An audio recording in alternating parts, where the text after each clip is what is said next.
नमस्कार दोस्तों, आप देख रहे हैं अडेनियम के इन सारे पौधों को मैंने पॉट से बाहर निकाल लिया है। आप इसके रूट्स को देख रहे हैं, इसमें काफ़ी सारे रूट्स आ गए हैं। तो अडेनियम्स के रूट्स का प्रूनिंग भी आवश्यक है। आइए इसके बारे में विस्तार से जानें।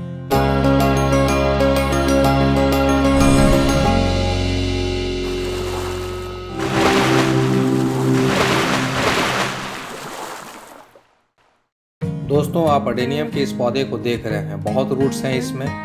इसके रूट्स और ब्रांच दोनों का प्रूनिंग करना आवश्यक है। लेकिन आज के इस एपिसोड में मैं चर्चा कर रहा हूं कि अडेनियम के रूट्स का प्रूनिंग करना क्यों आवश्यक है और इसके क्या बेनिफिट्स हैं। तो सबसे पहले इसके जितने भी साइड रूट्स हैं उसे काट कर पौधे से अलग कर दें। इसके रूट्स की कटाई छटाई करते समय यह ध्यान रखें कि 1/3 से ज़्यादा रूट्स को न काटें। अडेनियम के पौधे का रूट्स प्रूनिंग आवश्यक है क्योंकि यह पौधे को स्वस्थ रहने में मदद करता है। इसके जड़ों को स्वस्थ रखने और नई जड़ों को बढ़ावा देने के लिए भी अडेनियम का रूट्स प्रूनिंग आवश्यक है। पॉइंट वाइज समझा जाए। पहला फ़ायदा यह है कि जड़ों की छटाई से पुरानी मृत और ख़राब जड़ें, जिसकी वजह से पौधों में पोषक तत्वों का संतुलन हो जाता है, हटा दिया जाता है। दूसरा फ़ायदा यह कि जड़ों की छटाई से नई जड़ों को बढ़ने के लिए जगह बनाने में मदद मिलता है, जो पौधों को पानी और पोषक तत्वों तक बेहतर पहुंच प्रदान करती है। तीसरा फ़ायदा यह है कि इसकी वजह से मिट्टी की मात्रा और जड़ जमाव को कम किया जा सकता है। चौथा लाभ यह है कि जड़ों की छटाई बेहतर वायु प्रवाह और जल निकासी को बढ़ावा देने में मदद करती है। और अडेनियम के रूट्स प्रूनिंग का सबसे ज़्यादा महत्व यह है कि अडेनियम्स के पौधे जड़ सड़न के लिए अति संवेदनशील होते हैं और जड़ों की छटाई जड़ सड़न को विकसित होने से रोकने में मदद करता है। अभी आपने यह समझा कि अडेनियम्स के पौधे का रूट्स प्रूनिंग क्यों जरूरी है। अब यह जाने कि इसे किस प्रकार से किया जाना चाहिए। तो आपने वीडियो में देखा कि किस तरह से मैंने इसके रूट्स को काटकर पौधे से अलग किया। तो इस तरह से आप भी अपने अडेनियम्स के पौधे के रूट्स को काटकर अलग कर दें, यानी उसकी कटाई छटाई कर लें। रूट्स की कटाई छटाई के बाद आप इसके ब्रांच का भी प्रूनिंग कर सकते हैं।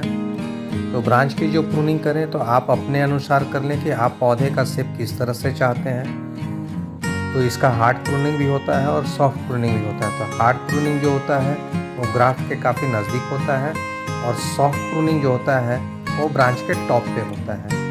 और जब भी आप प्रूनिंग करें ब्रांच का तो 45 डिग्री के एंगल पे करें, ताकि पानी या ओस की बूंदें या कुछ वैसा चीज़ें उस पर ठहर नहीं पाए जिसकी वजह से उसमें फंगस का प्रवेश हो। तो कभी भी प्रूनिंग करें तो आप 45 डिग्री के एंगल पे ही करें। पौधे और जड़ों की कटाई छटाई के बाद आप इसके ऊपर फंगिसाइड्स का घोल लगा दें। इसके जड़ों पे जब भी आप फंगिसाइड्स का लेप लगाएं तो गाढ़ा लेप लगाएं और जहाँ जहाँ आपने जड़ को काटा है वहाँ फंगिसाइड्स का लेप अवश्य लगा लें। और कोई ज़रूरी नहीं है कि आप फंगिसाइड्स का लेप ही लगाएं। आप चाहें तो पानी में फंगिसाइड्स का घोल बना लें और उसमें इसे डुबाकर 1 घंटे के लिए छोड़ दें। उसके बाद इसे आप लटकाकर 2 दिन के लिए रख दें या ऐसे जगह रखें जहाँ यह डायरेक्ट ज़मीन के संपर्क में नहीं आए। 2 दिन के बाद इसके रूट्स को आप चेक कर लें कि जहाँ से आपने रूट्स को काटा था वह भाग पूरी तरह से सूख गया है या नहीं। यदि पूरी तरह से सूख गया है तो उसके बाद ही इसे रिपोर्ट करें। और अंत में सबसे महत्वपूर्ण बात, आपको यह ध्यान रखना है कि अडेनियम के पौधे की जड़ों की छटाई काफ़ी फ़ायदेमंद होती है। इसे सावधानी से किया जाना चाहिए। रूट सिस्टम की बहुत अधिक छटाई करने से पौधे पर दबाव पड़ सकता है और यहाँ तक कि वह डैमेज भी हो सकता है। आमतौर पर किसी एक समय में जड़ों की छटाई 1/3 से अधिक नहीं करनी चाहिए। दोस्तों, वीडियो पसंद आए तो इसे लाइक, सब्सक्राइब और शेयर अवश्य करें। हमारा यह प्रयास कैसा लगा आप अपने सुझाव और विचार कमेंट बॉक्स में अवश्य लिखें। कुछ नई जानकारियों के साथ मिलते हैं अगले वीडियो में। तब तक के लिए आपसे विदा लेता हूँ। Happy gardening.